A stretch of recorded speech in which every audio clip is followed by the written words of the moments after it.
Peppa Pig. Mom is no longer the same. The day was gray and rainy. The clouds hung low over the pig family's house, the wind shook the trees, and raindrops drummed against the windows. Daddy Pig had gone out on business, and Mummy Pig went shopping, leaving Peppa and George at home. They played in the living room, building towers out of blocks, but something felt off. The house seemed quieter than usual, as if the walls were holding their breath, waiting for something. Time dragged on. It was getting dark outside, but Mummy Pig still hadn't returned. Then the lock clicked. The children jumped. The door slowly creaked open. Mummy Pig stepped inside, but something was wrong. Her movements were slow, uneven, as if her body had forgotten how to move. Her wet clothes clung to her skin, but she didn't shake off the rain, didn't take off her boots, didn't say a word. She just stood there, unblinking, staring at the children.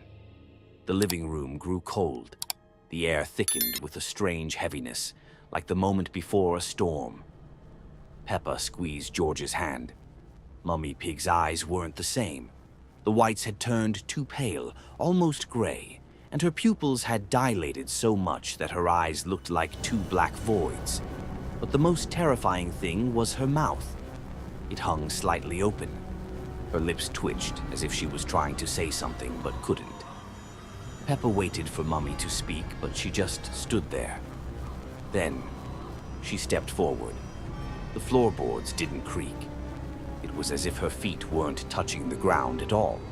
The lights in the room flickered as though the air had thickened, turning heavier. Mummy Pig moved again. But now her movements became unnatural, fluid, like a puppet suspended on strings. Her head tilted slowly, and in the dim light, Peppa noticed something strange. Something was moving beneath her skin. Dark shapes slithered under the surface of her face, as if hundreds of tiny creatures were living inside.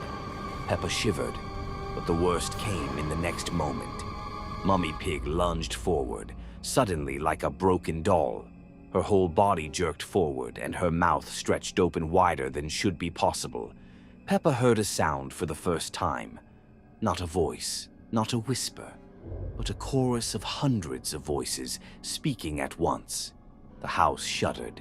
The curtains twisted with writhing shadows. The walls cracked, and from the gaps in the floorboards, a black liquid seeped out. Mummy Pig rose above the ground. Her arms elongated, her fingers became too thin, and from her mouth something slipped out, black, writhing, alive. The shadows in the room folded into a single mass and swarmed forward. Peppa screamed, but there was no sound. All she could hear were footsteps coming closer, the footsteps of something that was no longer Mummy Pig. This episode of the animated series Peppa Pig has never been shown on TV. Scary Peppa Pig episode that never made it on TV. In the quiet of the night, Peppa was awakened by a strange scratching sound coming from inside her wardrobe. She tried to ignore it, pulling the covers tighter around her. But the scratching grew louder, more insistent. It was a rhythmic, deliberate sound, like claws on wood. A thin sliver of light appeared under the wardrobe door, pulsing with a sickly green glow. Peppa's heart hammered against her ribs. She wanted to call for Mummy and Daddy Pig, but her voice was caught in her throat. The wardrobe door creaked open, and a long, spindly shadow stretched across the floor, reaching for her bed. The air in the room grew cold, and the familiar, cheerful wallpaper seemed to peel away, revealing dark, damp stone beneath. The green light spilled out, casting dancing, distorted shadows on the walls. The scratching stopped, replaced by a low, guttural growl. Peppa could see two glowing red eyes in the darkness of the wardrobe, unblinking and malevolent. The shadow on the floor grew larger, taking the shape of a monstrous figure with long, sharp claws. The smell of damp earth and decay filled the room. The figure stepped out of the wardrobe, its form shifting and indistinct, a creature of nightmare. It moved with a slow, deliberate grace, its red eyes fixed on Peppa. The familiar comfort of her bedroom had become a cage, and the monster was the keeper. The moonlight streaming through the window was swallowed by the encroaching darkness. The creature's growl rumbled through the room, a sound that vibrated in Peppa's very bones. It raised a clawed hand, its shadow falling over Peppa's bed. The world outside her window seemed to fade away, leaving only the suffocating darkness of the room and the terrifying presence of the monster. The last thing Peppa saw before she squeezed her eyes shut was the glint of sharp, white teeth in the monster's gaping maw. Peppa Pig. Something in the house. The evening at the Pig household was unusually quiet. Peppa and George played in the living room while rain tapped softly against the windows. The dim light flickered and a strange tension filled the air. Outside, the wind howled, rattling the trees like eerie whispers in the night. Shadows from the flickering television danced against the walls, elongating into strange, distorted shapes.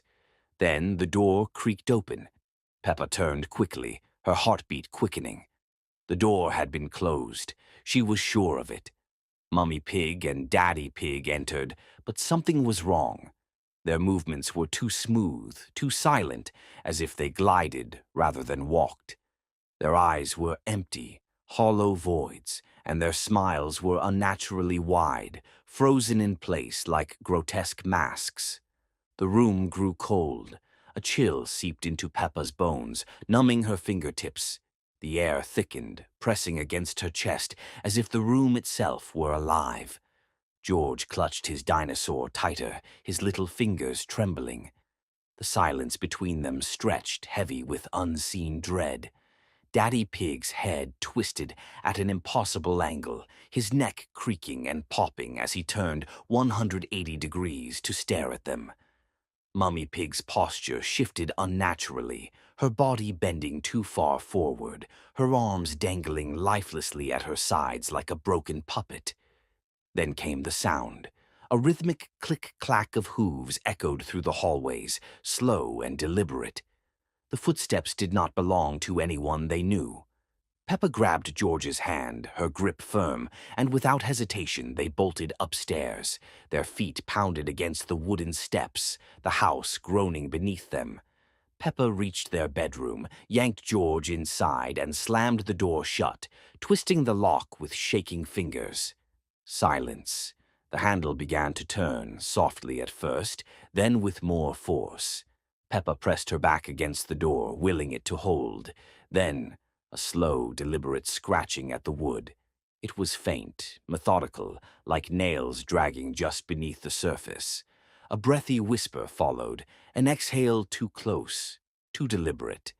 The shadows in the room began to shift, stretching along the walls in odd, angular shapes, pulsing as though the walls themselves were alive.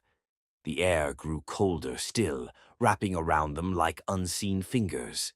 Peppa felt her heart hammer against her ribs, her breath shallow and rapid. The house no longer felt like home. It had become something else, something dark, something watching, something waiting. And in the suffocating silence, Peppa knew they were not alone. The night was unusually quiet in Peppa Pig's cozy house. The silence was so heavy that even the creak of the floorboards beneath the blanket of sleep seemed too loud. And then it came, a soft, rhythmic tap, tap, tap at Peppa's window. She pulled the blanket tighter over her head, but her eyes stayed wide open with fear.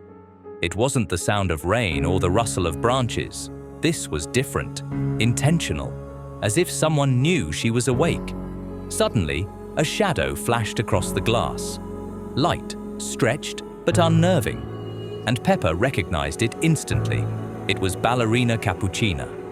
Only now she didn't look the same. Her usually elegant figure was withered, almost dried out.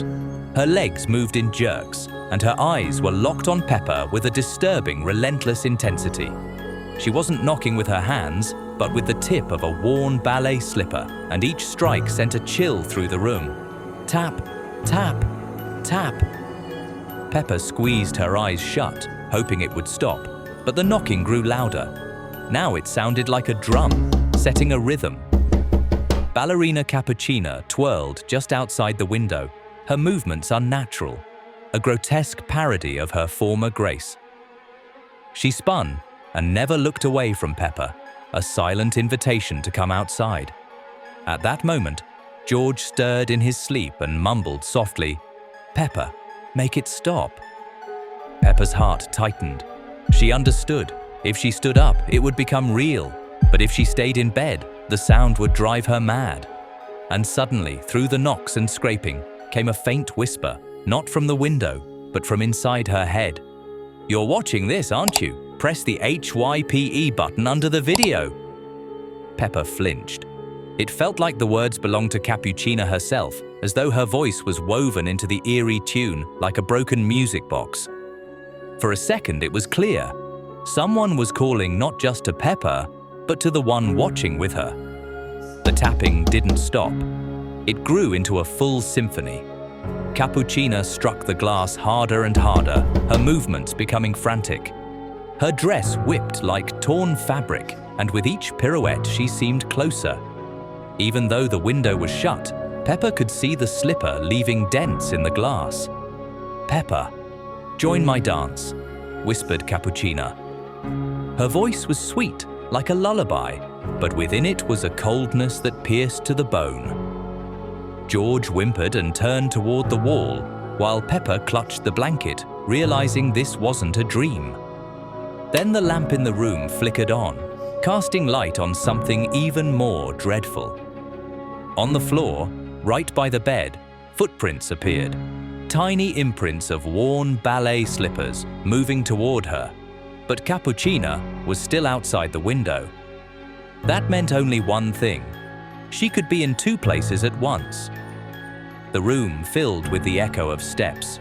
The walls seemed alive, reflecting the dance. It was as though the entire space had become a stage, and Peppa the unwilling audience. But an audience with no choice. She would have to step onto the stage too.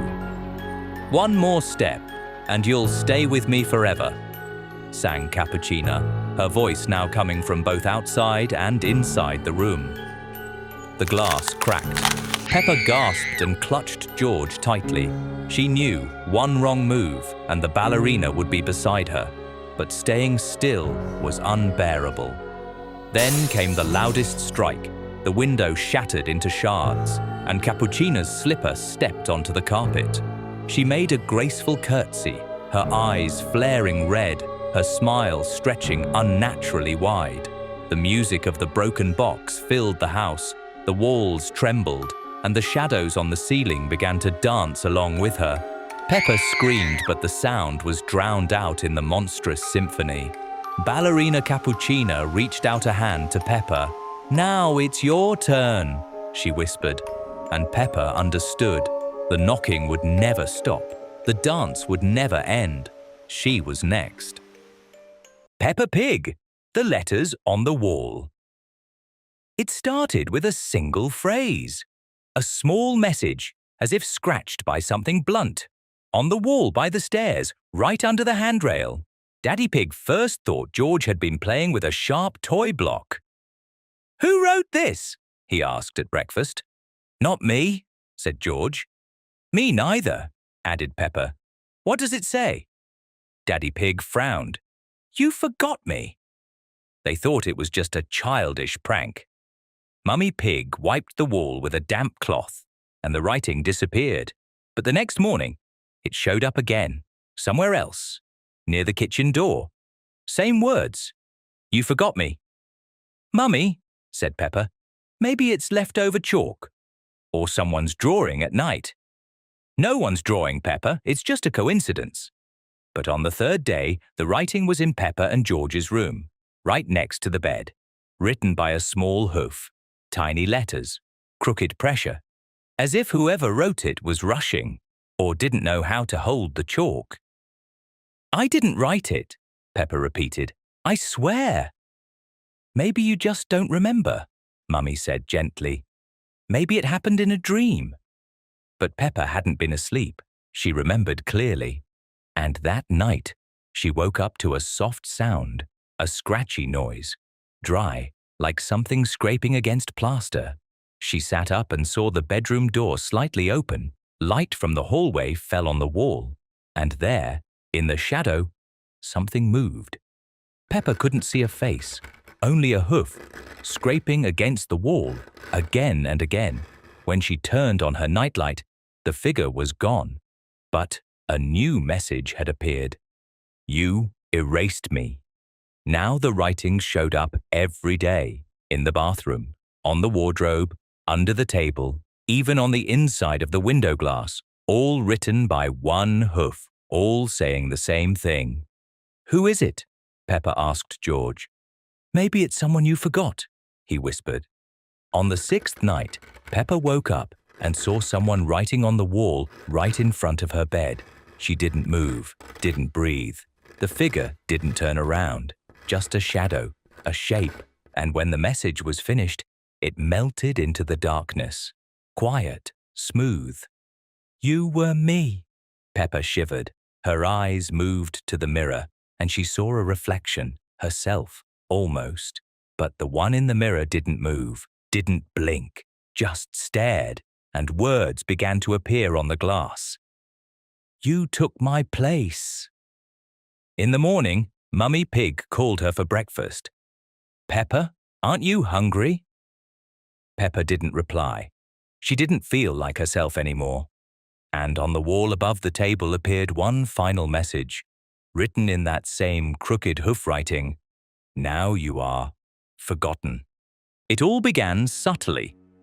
Peppa was the first to notice that her little brother George had changed.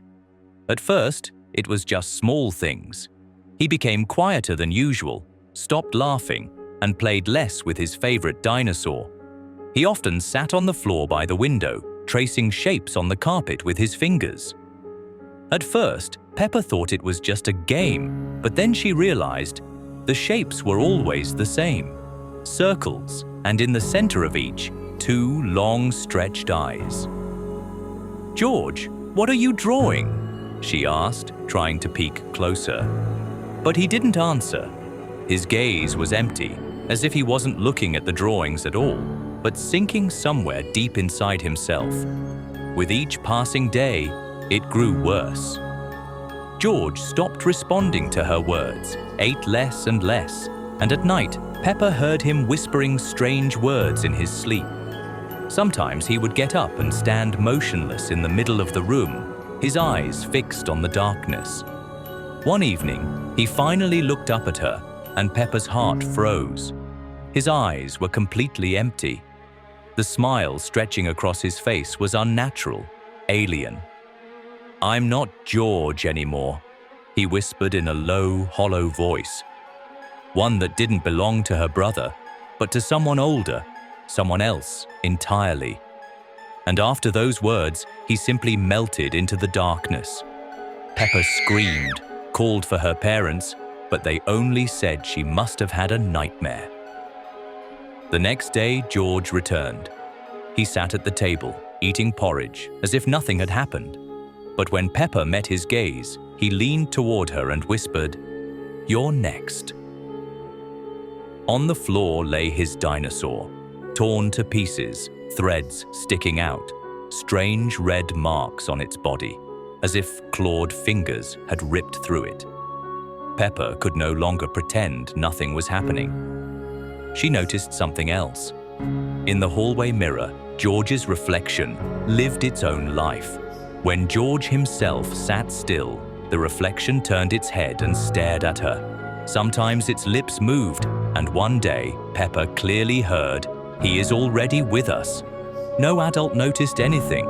Mummy and Daddy said everything was fine, that George was healthy. But deep inside, Peppa felt it. Her brother was slipping away into somewhere else, and she was powerless to stop it. A few days later, he was gone for good. His bed was empty. On the pillow lay a piece of paper, the letters jagged and crooked. "He is with us now." Peppa clutched the note, her hands trembling. The house felt colder. The silence hung heavy and thick. That night she awoke to a strange sound. From the bathroom came a droning murmur, but it wasn't water. It was a melody, faint, hollow, as if played on an old radio. Peppa tiptoed down the hallway, each step echoing loudly. She pushed the bathroom door open and froze. Something was crawling out of the toilet. Its body writhed, slick with slime. Its eyes glowed red, and mingled with the bubbling sound was a dreadful melody. The same haunting tune, repeating again and again. Tralalelo, tralala. It seemed to sing, the sound spreading through the pipes, through the walls, straight into her head. Peppa gripped the doorframe, her whole body shaking. The creature was enormous, rising higher and higher, stretching its long arms toward her. Its head tilted to the side, moving slowly, and then it shook, as if to say, "You can't run." Peppa's throat went dry. She tried to scream, but no voice came out. Her heart pounded so hard she could hear it in her ears. The thing slithered closer, its red eyes burning brighter, the melody swelling until it filled the entire house. Peppa stumbled back, step by step, until her back hit the wall. She knew this was connected to George, his disappearance, his words, the strange patterns on the floor. All of it led here. And then she saw him. On the shelf in the hallway sat Labubu, her favorite toy, always harmless before, but now his eyes glowed red and his smile was twisted. He didn't move, yet his gaze said clearly, "You're next." Peppa felt the cold seep inside her. She realized George had only been the first. Now it was her turn. Scary Peppa Pig episode that never made it on TV. Peppa was playing with her toy train set in the living room. The train, usually so cheerful, began to make strange, clanking noises, and its lights flickered erratically. She tried to stop it, but it sped up, circling the room faster and faster, leaving a trail of dark, oily smoke. The smoke filled the room, making it hard to see, and the clanking grew louder, more menacing. The train cars transformed, their windows becoming empty, staring eyes, and their wheels grinding like teeth. Pause 30 seconds. Peppa stumbled back, her heart pounding. The train was no longer a toy, but a monstrous entity, chasing her around the room. She could hear faint whispers coming from the train, calling her name, inviting her to join its endless journey. The room grew colder, and the shadows danced around her, making the distorted train seem to come alive. She closed her eyes, wishing it was all a dream, but the cold touch on her cheek told her it was terrifyingly real. Pause 30 seconds. When she opened them again, the train was gone, but the tracks were etched into the floor, glowing with an eerie green light. She knew she was trapped. The house creaked and groaned around her, each sound a chilling reminder of the presence lurking within. She could hear faint whispers, carried on the wind, calling her name. The air grew heavy, and a strange, sweet smell filled the room, making her dizzy. She felt a cold touch on her ankle, and a shiver ran down her spine. Peppa knew she wasn't alone. Pause 30 seconds. The shadows in her room seemed to deepen, twisting into grotesque shapes. She could feel eyes watching her from every corner. The house was no longer a safe haven, but a trap. She pulled the covers over her head, but the whispers grew louder, more insistent. She knew she had to escape, but where could she go? The house was alive and it wanted her. She could hear the floorboards groaning, the walls creaking, as if the house itself was closing in on her. The air was thick with an unseen presence, and she felt a suffocating weight on her chest. Peppa knew this was the end. The last thing she saw before darkness consumed her was the glowing green tracks, leading into an abyss. And then nothing, just the silence of the house, waiting for its next victim. Peppa Pig, Eyes in the Dark. In the pig family's house, an unusual silence reigned. Lately, George had hardly spoken to his sister. He no longer played with his dinosaur, didn't ask for bedtime stories, and didn't laugh the way he used to. Instead, he spent long hours sitting at the table by the window, clutching a pencil. Sheets of paper were scattered everywhere, on the floor, on the chair, even by the bed. All of them were covered with the same strange symbols, circles with short lines resembling eyes. "George, what are these drawings?" Peppa asked cautiously. Her brother slowly turned to her. His gaze was unusual, heavy, and somehow too grown up. "You'll find out soon," he whispered, and bent over the papers again. Peppa felt her little hooves grow cold. George was becoming more and more withdrawn, as if his attention was fixed on something she couldn't see. One night, when they were both already lying in their beds, Peppa noticed that George wasn't asleep. He sat right on his sheets, staring at the ceiling. His eyes shimmered strangely, reflecting the moonlight.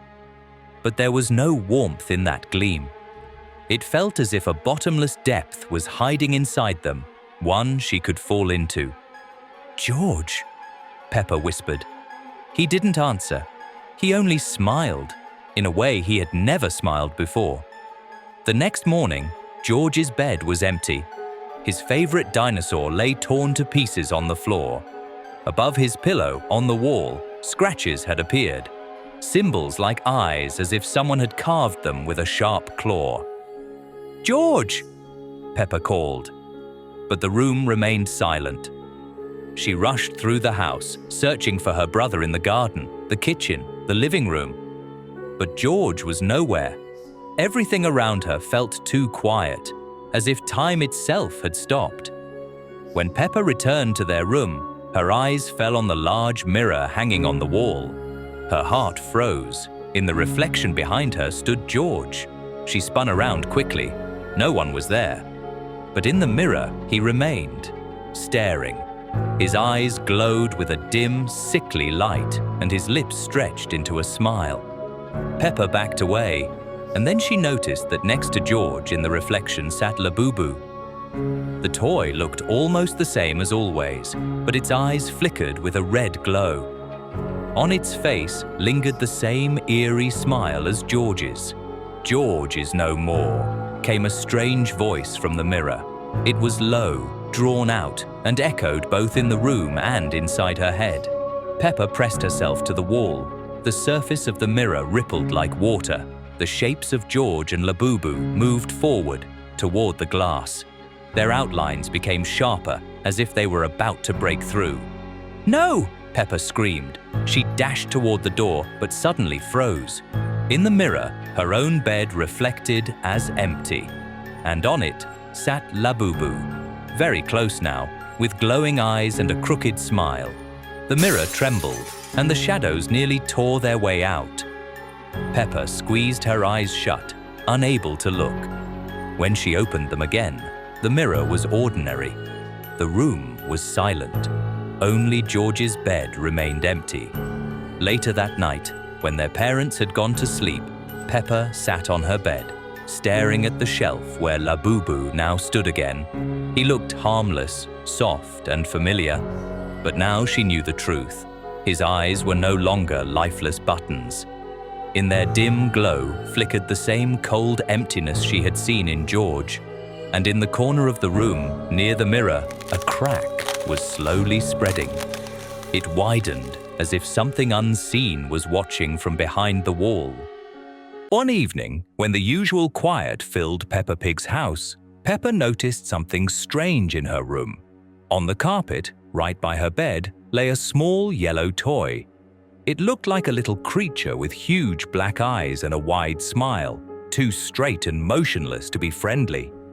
"George, look!" Peppa said, picking up the toy. "We've never had this one before." George shrugged. "Maybe it's your new toy." But Peppa was certain she had never seen it before. The toy was light but strangely cold, as if it wasn't made of fabric at all, but of something damp and alive. The next day, she noticed something even more disturbing. On the wall, directly across from her bed, a new window had appeared. It was narrow and tall. Beyond the glass stretched a thick forest full of fog, and among the trees moved dozens of little figures, all exactly like her toy.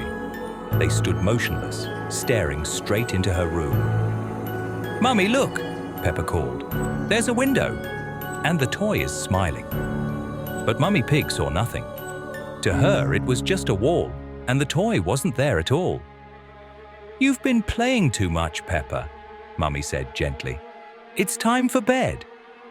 That night, Peppa woke to a whisper.